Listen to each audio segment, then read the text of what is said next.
In this video, we will analyze the match between Real Madrid and Monaco. Before this match, Real Madrid were surrounded by a series of dramas that made the situation feel chaotic. It started with their defeat to arch-rivals Barcelona in the Supercopa final, followed by the dismissal of Xabi Alonso. Then came the appointment of Arbeloa, a decision many considered risky due to his lack of experience. The problems continued as Madrid were eliminated from the Copa del Rey. Although they later secured a 2-0 victory over Levante, heavy criticism toward both the head coach and even the club president echoed around the Bernabeu. Arbeloa desperately needed a win to regain control of the situation, and in this match, his Real Madrid side delivered emphatically by demolishing Monaco 6-1. The dark week finally found some light as his players showed high intensity and completely overwhelmed their opponents with 6 goals. So, how did the match unfold from a tactical perspective?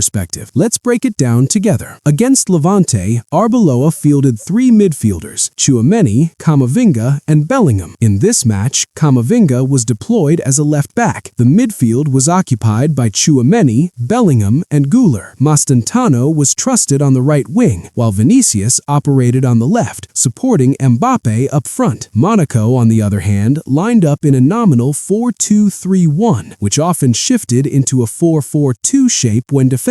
Under Arbeloa, Real Madrid's players were clearly given more freedom of movement. The base 4-3-3 formation frequently transformed dynamically. In certain moments, Camavinga, acting as an inverted left back, moved into midfield alongside Tchouaméni, Bellingham, and Güler, occupying the half spaces and creating a 3-2-2-3 box midfield structure. In other phases, Camavinga pushed higher, while Tchouaméni dropped between the 2 center-backs. Valverde inverted into central areas, and Mascherano held the maximum width to serve as a switch play outlet. At times, Camavinga stayed wide, clearly revealing the original 4-3-3 shape, something that was frequently seen in the first half. A small triangular zone formed by Valverde, Mascherano, and Arda Güler became a key focus. These players consistently combined through short passes and positional rotations, especially to attack the half spaces through Güler's movements. Güler constantly made off-the-ball runs into these channels, exposing Monaco's 4-4-2 defensive structure. This area repeatedly opened up when the ball was circulated wide, creating gaps between the pressing fullback and the nearest center-back. Beyond targeting the half spaces, Real Madrid also relied heavily on positional rotations. After releasing the ball, Valverde immediately moved into the half space. Güler drifted wide, and Mascherano filled Valverde's original position. This directional rotation directly led to Real Madrid's opening goal. In the early phase of the attack, a 4-1-5 shape appeared. Mascherano occupied the half space and received a through pass before driving into the penalty area. Surrounded by 3 defenders, the number 30 was supported by Valverde's well-timed off-the-ball run into the box. Mascherano laid the ball off to Valverde, who then squared it to Mbappe, allowing him to calmly place the finish into the corner. 1-0. What stood out in that goal was the high intensity, especially Valverde's off-the-ball movement. The execution of transitions was also extremely fast. Mascherano intercepted the ball and immediately drove forward. Vinicius broke the marking by moving wide and received a pass, although his shot failed to hit the target. Speed is a core principle of effective quick counters, and Real Madrid were outstanding in this aspect. Even after losing possession, Mbappe launched rapid attacking runs, beating 2 defenders. Although he was stopped by the third, Bellingham instantly regained possession, but his cross did not find a teammate. Madrid's ability to sustain this high intensity soon resulted in their second goal. The move began after a failed attack, initiated again by Camavinga. The Frenchman played the ball out to Vinicius on the flank before moving centrally to offer support. Camavinga then combined beautifully with Arda Güler using a clever back heel, followed by a through pass to Vinicius, who surged forward down the wing. The inside forward delivered a low cross into the box, where Mbappe tapped in with ease to complete his brace. 2-0. One interesting tactical note from Arbeloa's approach. Against Levante, Real Madrid dominated possession with 70%, but in this match against Monaco, they only recorded 49%. This clearly shows that Madrid intentionally relinquished possession and focused on fast counter counter-attacking football. Defensively, Madrid adopted a situational approach. Using a 4-4-2 shape when out of possession, they adjusted their structure depending on Monaco's attacking patterns. In several moments, Bellingham dropped deeper, subtly altering the defensive block. However, this approach was more situational, mainly aimed at marking players on the wings. Bellingham was often seen dropping deeper, and the same happened on the opposite side, making the defensive line look like it consisted of 6 defenders at times. Real Madrid did not press aggressively. Instead, they prioritized maintaining their defensive structure and shape. As a result, Monaco's players were given a fair amount of time and space to progress the ball, especially through central areas. There was also a noticeable gap between the midfield line and the forwards. Even though the front line did not apply intense pressure, the role of the midfielders and defenders became very clear in these moments. Madrid maintained a high defensive line while closely marking Monaco's forwards and midfielders. Although some Monaco players were able to escape pressure and carry the ball forward, Madrid's midfielders were quick to step in with interceptions, which were immediately turned into attacking transitions. Unfortunately, Mastantuono's shot from one such situation went wide of the target. A similar pattern occurred when Madrid extended their lead. The pressing in the front line remained passive, allowing progression towards Zakaria. However, the pass was intercepted by Huijsen, and the loose ball fell straight to Mbappe, who quickly released Vinicius. Vinicius then switched the ball to the flank, where Mastantuono was completely free and finished calmly into the corner to make it 3-0. It did not happen just once. Shortly afterward, a Monaco midfielder again found himself free and attempted to progress between the lines. Sebas read the pass well and intercepted it. He immediately launched a counter toward Vinicius on the wing. The Brazilian winger drove forward and delivered a low cross into the penalty area. Carré attempted to intercept, but unfortunately deflected the ball into his own net, 4-0. Less than 10 minutes later, Arda Güler once again intercepted Monaco's progressive pass. The ball immediately reached Vinicius, who took a brief dribble before finishing beautifully into the top corner, 5-0. From these defensive situations, it was clear that Madrid were extremely effective at turning interceptions into rapid counterattacks, scoring 3 goals directly from such moments. One of Monaco's responses was to implement a high press. Their striker pressed the goalkeeper and center backs, while passing lanes into midfield were reduced through man-oriented marking. Even when the ball reached the wings, Monaco's midfielders continued to track Madrid's midfielders closely to cut off passing options. They did create a chance when this pressing forced a Madrid player into a mistake, but the resulting cutback was successfully cleared by the defense. Ironically, this high pressing approach eventually cost Madrid their clean sheet. The goal started with intense pressure as Teze, a defensive midfielder, stepped high to press Ceballos. The Spanish midfielder failed to control Courtois' pass cleanly, allowing the ball to fall into Teze's possession. Without hesitation, the Dutch midfielder fired the ball into the net. Despite conceding, Real Madrid continued to add to their goal tally. The move began with Mbappe's free kick being blocked. Ceballos then prevented Monaco's counterattack with a crucial interception. The ball fell to Arda Güler, who with a single touch played a perfectly weighted through ball to Bellingham, already making his run into the box. The English midfielder calmly rounded the goalkeeper before sealing Madrid's goal fest. In the modern era of football, possession does not guarantee dominance. Real Madrid possess a deadly fast counterattack, although they often struggle against deep defensive blocks. In this match, an early goal helped open up Monaco's defense. Nevertheless, Arbeloa will still need to be tested against teams that sit much deeper.